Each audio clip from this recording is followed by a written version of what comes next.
сәлеметсіңдер ме, қымбатты оқушылар? өзін-өзі тану сабағына қош келдіңдер. сендермен осы сабақта қайта қауышқаныма қуаныштымын. бүгінгі біздің сабағымыздың тақырыбы адам бол. сабақтың мақсаты оқушыларға адамның жақсы және жаман қасиеттері туралы түсінік бере отырып, ақиқат құндылығының мәнін ашу. құндылығы: ақиқат қасиеттері тек жақсы және қажетті заттарды айту, басқалардан жақсылық іздеу, қарапайымдылық. әлемге әйгілі ойшыл, философ әбу-насыр әл-фарабидің мінез адамның айнасы деген қанатты сөзі бүгінгі сабағымыздың дәйек сөзі болып табылады. қанекей балалар, бәріміз бірге қайталаймыз. мінез адамның айнасы. әбу-насыр әл-фараби. бүгінгі сабағымыздың дәйек сөзін тереңірек ұғынып алайық. мінез адам баласының ішкі жан дүниесінің сыртқы көрінісі деуге болады. әдетте біз адамдарға қарап, мінезі жақсы екен немесе жағымсыз екен деп айтып жатамыз. жақсы мінезді адамдарға ақ көңіл, жайдарлы мінезді адамдарды жатқызамыз. көбінесе олар ашуланбайды, қайырымды, мейірімді болып келеді. олардың ашуға беріліп жатқанын, қатты сөздер айтқанын байқамаймыз. бүгінгі біздің сабағымыз белгілі жазушы, бауыржантанушы мамытбек қалдыбайдың аңызда да шындық бар атты аңызын мұқият тыңдаумен жалғастырамыз. сұрағың болса сұра. әуелі әлденіп алайық бәуке. мейлі, қонақ қойдан жуас дегенді мен шығарған жоқпын ғой, қарағым.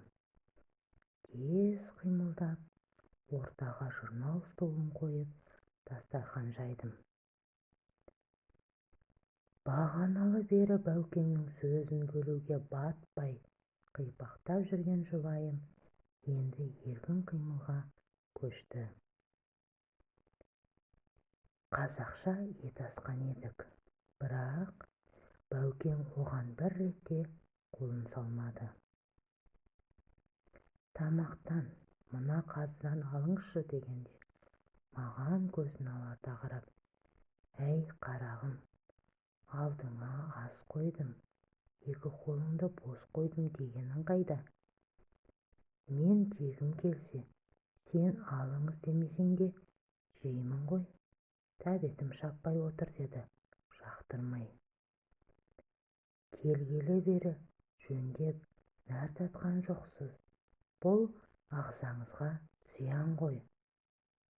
бәукең мырс етіп күлді. әнеугүні үлкен қызым Ақан, әке, екінші тәулік тамақ ішкен жоқсыз, құр жатасыз да қоясыз, ешкіммен сөйлеспейсіз, мұныңыз қалай деді. қызым, мен ойланып жатырмын. ойланған кезімде тамақ есімнен шығып кетеді. таң қалып қарап, рас па деді. табиғаттың бір қызығы, басыңа ойлар келгенде қарның ашпайды екен. ал кейбір кісілердің тамақ сау келетіні ойланбағандығы болса керек. қызым таңырқап не дерін білмей тұрып қалды.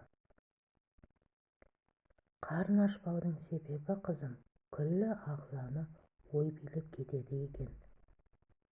Ол таңырқаған күйі бөлмемнен үнсіз шығып кетті. Бір қызығы, мен тамақты аз жесем де арықтап көрген кісі емеспін. Қысқасын айтқанда, тамақтың екі түрі болады екен. Bir түрі кәдімгі өзіміз жеп жүрген тамақ, түсіндің бе? Онсыз өмір сүру мүмкін емес. Екінші түрі рухани тамақ. Рухани тамағың болып тұрса, соны ойлап толғанып жатсаң, қарның ашпайды екен. Ал рухани азығы жоқ адамдар қай жақта асхана, кафе, мейрамхана, бар, үйге барғанда не жейміз дейді екен. Қасиетті кітаптан оқығаным, бір пайғамбар үйінен кетіп қалып, таудың ішіне барып, 40 күн аш жатады. Жұрт іздеп таппайды. 40 күн өткен соң өзі қайтып келеді. Тақсыр-ау, тамақсыз қалай жан сақтадыңыз? Аң аулап жейтін қару-жарағыңыз да болған жоқ.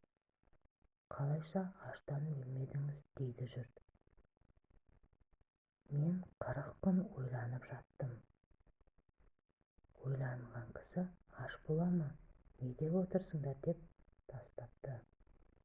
Әрине, бұл аңыз. Дегенмен қарағым, аңызда да шындық бар. Олай болса балалар, экрандағы сұрақтарға жауап берейік. Бауыржан ата өзінің тамаққа тәбеті жоқтығын қалай түсіндірді? Ойлану адамға не үшін қажет деп ойлайсыңдар? Рухани тамақ дегенді қалай түсінесіңдер? Рухани тоқ адам деп қандай адамдарды айтуға болады? Бірінші тапсырма. Нақыл сөздерді оқып, мағынасын ұғып алыңдар. Нақыл сөздердің ішінен түйінді сөздерді теріп жазыңдар. Екінші тапсырма. Оқулықта берілген Марат Тоқашбаевтың «Мейірім шуағы» мәтінін оқып, көп нүктенің орнына қажетті сөздерді қойып, дәптерге жазыңдар. Үшінші тапсырма. Өздеріңнің бойларыңдағы жақсы және жағымсыз деп білетін қасиеттерің туралы ойланып, кестені толықтырып көріңдер. Тапсырманы орындау барысында қандай қиындықтар болды? Иә, әрине. Өзіңнің бойыңдағы қасиеттерді саралауда оңайға соқпайтыны анық. Болашақта өздеріңді толықтай танып, бойларыңа жақсы қасиеттерді сіңіріп, жағымсыз қасиеттерден арылу үшін дұрыс іс-әрекет ететіндеріңе сенемін. Бүгінгі сабағымызды қорытындылай келе, нағыз адам болу үшін мінездің маңызды болатынын түсінген боларсыңдар. Адам бол. Бұл өзіңнің адамгершілік қасиеттерінің іс жүзіне көрсететінін білу.